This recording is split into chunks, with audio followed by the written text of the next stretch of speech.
Hai teman-teman yang berbahagia, berjumpa kembali dengan saya Dr. Andri, spesialis kedokteran jiwa dari Omni Hospital Alam Sutera Tangerang.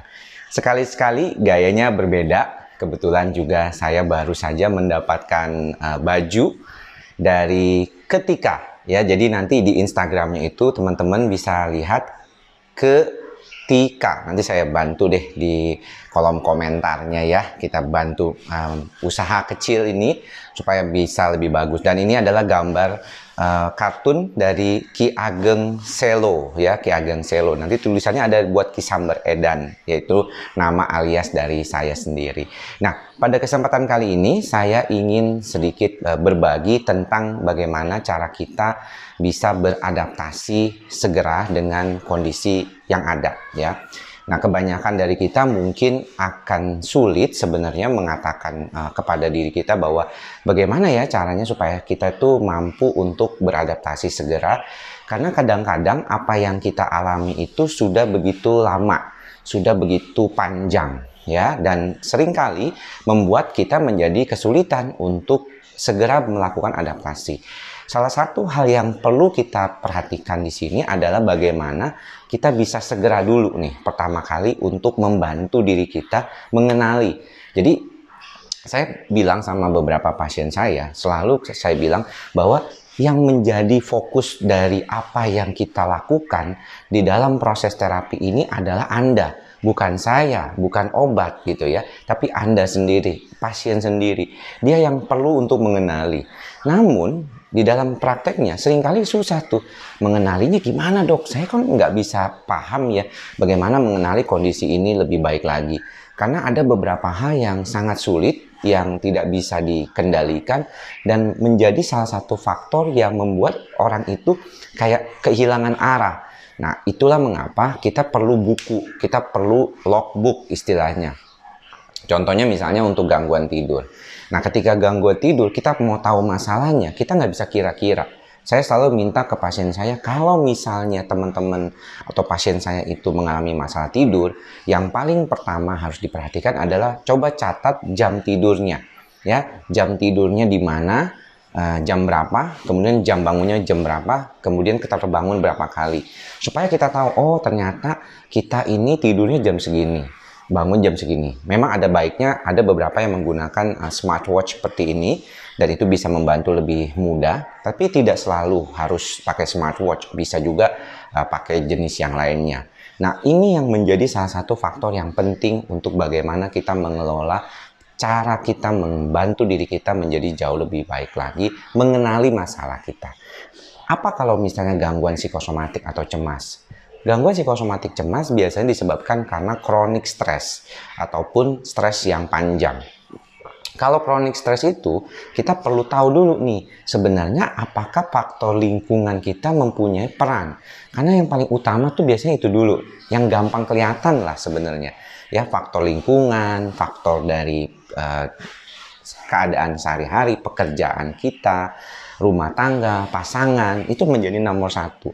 Lalu kedua, baru kita lihat apakah faktor dari psikologi kita. Nah, ini yang susah nih. Kenapa ya? Saya mau lebih panjang bercerita di bidang psikologi ini. Karena kalau kita berbicara tentang psikologi, maka akan sangat erat hubungannya dengan kepribadian kita. Ya, kepribadian kita ini menjadi salah satu faktor yang tidak mudah untuk dikurangi atau diperbesar. Pokoknya nggak gampang. Nah, pada usia-usia awal, mungkin teman-teman yang sudah punya anak sudah bisa memperhatikan ya, anaknya itu agak sedikit mungkin berbeda dari satu dengan yang lainnya pada usia-usia awal. Misalnya di SD, mau ke SMP, mau ke SMA, apalagi sejak masa pubertas, biasanya mereka akan jauh lebih punya faktor yang berkaitan dengan cara mereka merespon. Kepribadian mereka juga biasanya sudah benar-benar stabil ya, kalau di usia-usia 18-an sampai 21 tahun. Nah, teman-teman di sini yang usia 18-21 tahun mulai belajar. Apa yang dipelajari? Belajar untuk mengenali diri. Saya ini orangnya seperti apa sih? Ya kan? Saya contohnya orang yang cukup perfeksionis ya. Saya itu memang menyukai keteraturan, saya menyukai sesuatu yang bisa saya handle. Karena seperti saya bilang sama teman-teman, saya orangnya senengnya yang sederhana aja. Karena kalau sederhana, hal-hal yang saya ini kan, yang saya tata atau saya kelola itu nggak banyak. Nah, kalau saya nggak banyak mengelola sesuatu, maka saya akan jauh lebih nyaman ya dengan diri saya. Karena kan nggak banyak yang dipikirin, nggak banyak yang jadi pikiran saya gitu. Dan saya berupaya untuk mengurangi hal-hal seperti itu. Misalnya contoh, ada beberapa kali ajakan teman untuk bergabung di IGTV atau misalnya di webinar atau di mana. Kalau kira-kira dalam satu hari itu terlalu banyak, maka saya nggak mau ambil. Ya, saya cukupkan saja di satu sekali dalam satu minggu atau 2 kali paling banyak. Karena kan kita juga perlu waktu ya untuk recovery kita. Ya, saya juga masih memberikan YouTube video kepada teman-teman setiap harinya. Ini kan saya perlu juga recharge. Saya nggak mungkin memberikan sesuatu yang tanpa dasar, tanpa bukti. Jadi saya harus baca dulu kan dari buku-buku, dan itu perlu waktu. Kalau saya melakukan hal-hal yang membuat waktu saya itu harus digantikan, belum lagi bersama keluarga, ya kan? Anak-anak ada 3, perlu perhatian. Pagi-pagi bikin begini, perlu waktu misalnya sekitaran 10-15 menit. Untungnya saya masih ada waktu pagi sebelum saya praktek, yang saat ini memang sudah lebih berkurang daripada sebelumnya. Jadi dulu sebelumnya ada praktek sore. Nah, sekarang tidak ada praktek sore, selesai sampai jam 1 siang saja. Kemudian selanjutnya konsultasi online untuk pasien-pasien lama.